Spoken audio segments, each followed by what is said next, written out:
Hi everyone, my name's Anita and today I'm just going to introduce the main project and then show 3 examples to explain the aims of the projects and how they delivered on the main deliverables of the project. But first, as this is a virtual presentation, I'd like to start with locating everyone in the project. So CoDesRes is based in a rural location on the edge of the Atlantic in County Kerry, and the peninsula, Iveragh, has experienced a population decline of approximately 41% over the last sort of 50 to 100 years. The predominant narrative in the area from parents is we're raising our children to leave. There's nothing here.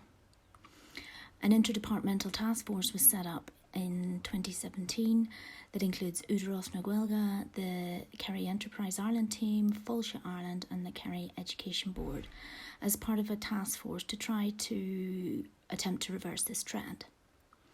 The predominant industries in the area are tourism, agriculture and some marine industry. And of course these industries are being impacted by social and environmental challenges, and despite the concern there's nothing here, there's actually many opportunities that aren't being explored or possibilities that maybe aren't fully understood, particularly in relation to the next generation. So the project was funded by the EPA, the Environmental Protection Agency, under a programme that was looking at innovative methodologies and novel technologies for localising the Sustainable Development Goals. This is to enable Ireland to meet its targets on the global goals.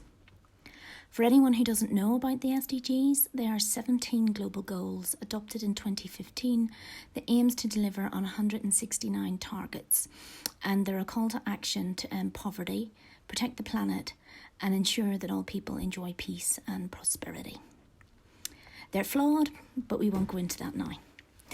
The research is a process of questioning that utilises an existing methodology that is an open source, resilient approach to design and placemaking, and encourages the triads of capitals, social, environmental and economic, to be integrated into the process as a means to cultivate the creation of conditions towards a healthy, resilient, eco-socio-cultural system. The team, with the co-designers from the various projects, undertake activities that through Sustainable Development Goal 4, Quality Education, with a content focus on SDG 14, Life Below Water, and 15, Life on Land, can make a contribution to SDG 11, Sustainable Cities and Communities. And these goals were initially chosen to address particularly issues that are relevant to the peninsula. So the methodology used was developed by myself and trialled in 3 distinct geopolitical situations over 8 years and built on almost 25 years of arts practice within diverse community, educational and regeneration contexts. Permaculture is an ecosystemic design approach, and tools from permaculture were adapted to suit situated art practices. This is just where the art emerges out of a specific situation and is context responsive. These are used to move beyond often static, monumental or site-specific approaches towards more generative practices. There's 4 key aspects. The first one within the role of PCR is relationships. Using an intensive audit tool to map cultural, economic, socio-political and environmental dynamics, the PCR praxis reveals relationships, resources and opportunities that could help reconfigure and reimagine an understanding of place.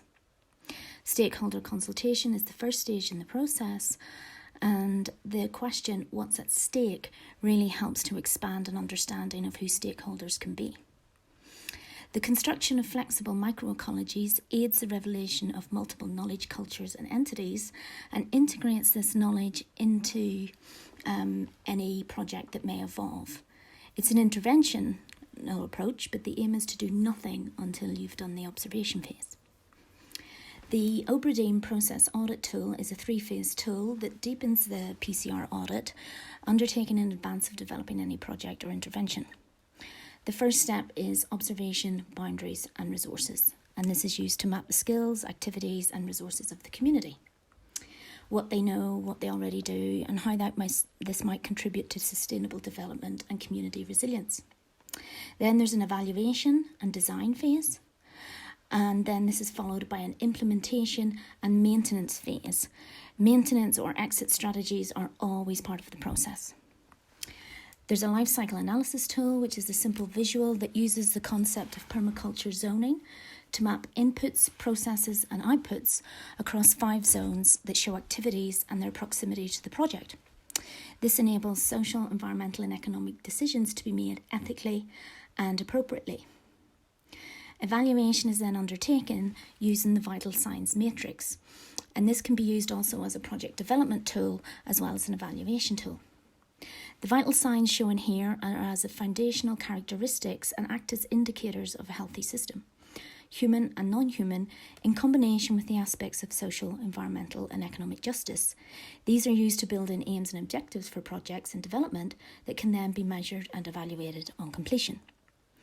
The tool was specifically designed for messy systems, wicked problems and emergent adaptive complex situations, as many of the evaluation tools are often inappropriate for this way of working.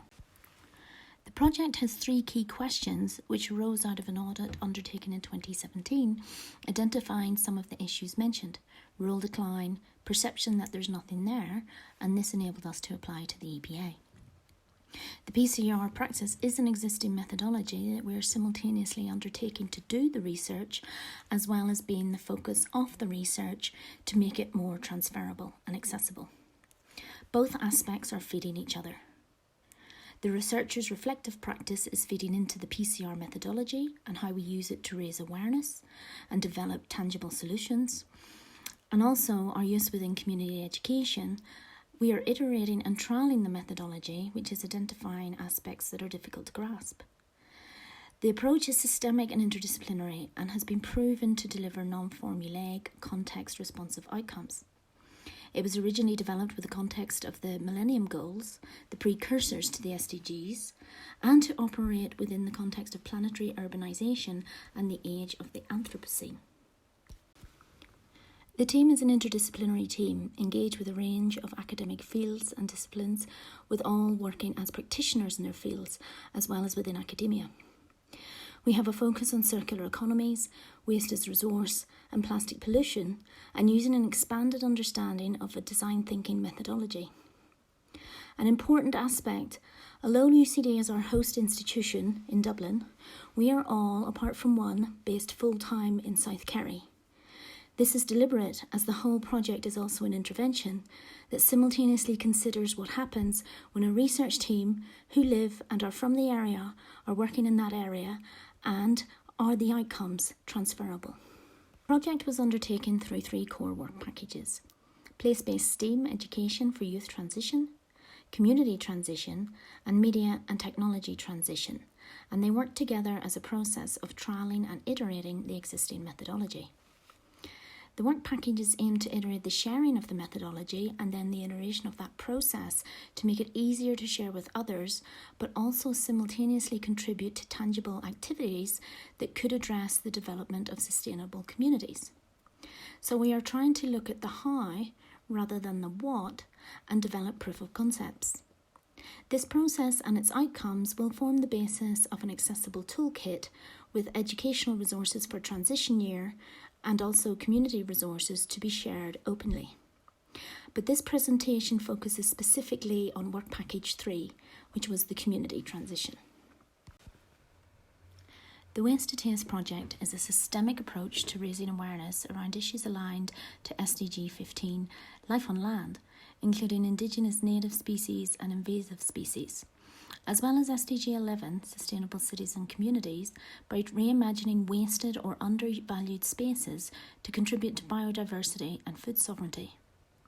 Nodal points along a walkable trail share information about local and native edible medicinal species, plant lore, and education around cultivating biodiverse systems in everyday places. In collaboration with Carsveen Tidy Towns, the Edible Medicinal Trail, with other local groups, is reimagining underused space throughout the town that also encourages circular economic thinking around knowledge, reusing and upcycling materials and space. The project hosted walks, talks and workshops as a way to engage residents, share knowledge of plants that could be incorporated into the sites, and support the development of the sites, including the PCR training. This also feeds back into how to deliver PCR training by making it more accessible. There is an augmented reality layer that will sit alongside the physical trail, and additional training in audiovisual media and augmented and virtual reality was also part of the project, developing skills that can be used in the residents' own work on completion of the trail. For this reason, the majority of those undertaking training all had connections to other local organisations that could make use of these new skills. In this way, the project further contributes to sustainable communities through the trail, engaging locals and tourists, as well as building community capacity. The Storybank project was a year-long project that aimed to connect with the need to move towards a more sustainable future and consider how the past could help us towards such a future by looking at the heritage of sustainable practices on the Iveragh Peninsula. The project gathered stories of the innovation and the make, do and mend ethos that is still within living memory through specially designed story banks that recycle plastic bottles for other projects that carry a message or story.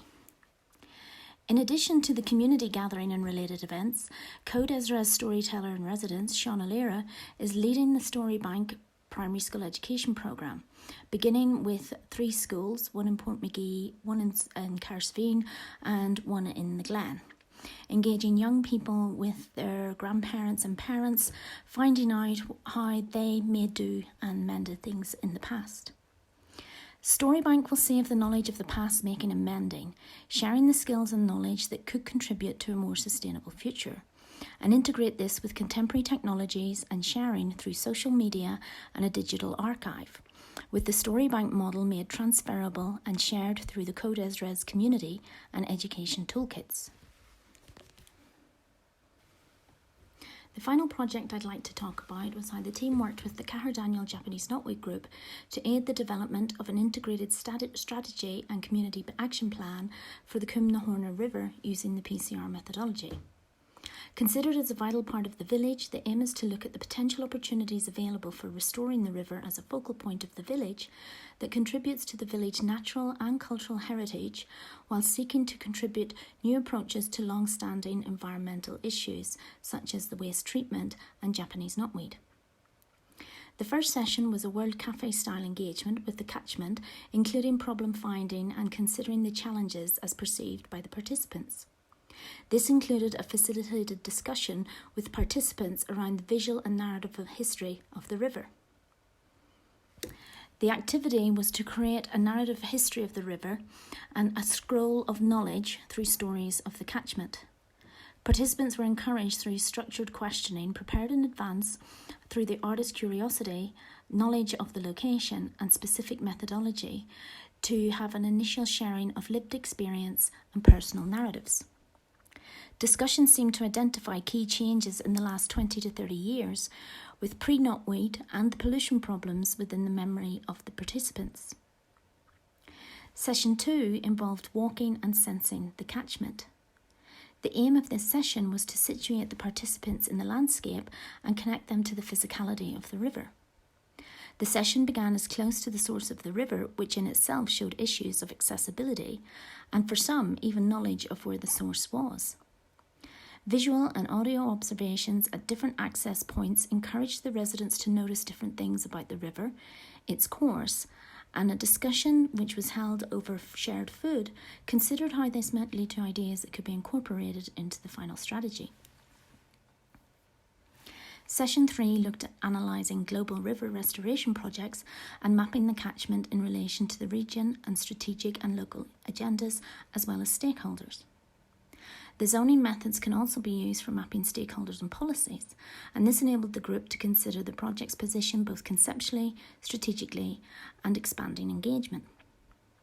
Working in 3 groups, each group considered specially selected global restoration case study summaries, often led by artists in combination with carefully considered prompt questions, and begin to analyse the project's aspects that might have relevance for the Cumnahorna River and begin to expand their thinking on what the solutions could be.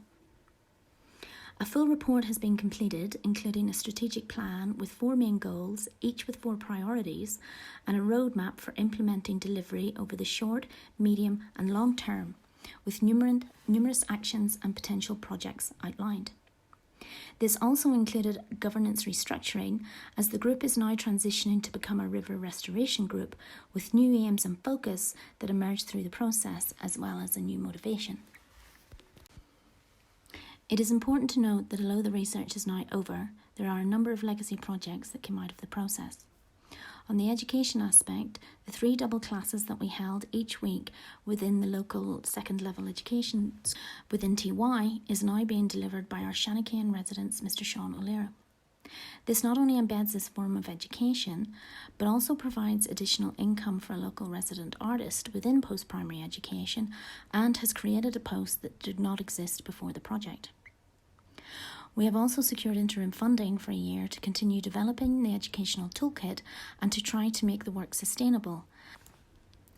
Aside from this, the project also has a legacy project, Marplaz, which uses the PCR methodology and team, but embedded within a local SME, C-Synergy.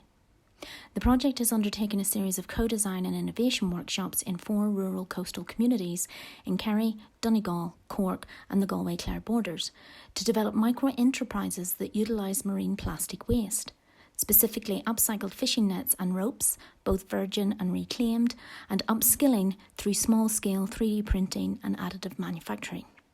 But that's for another presentation.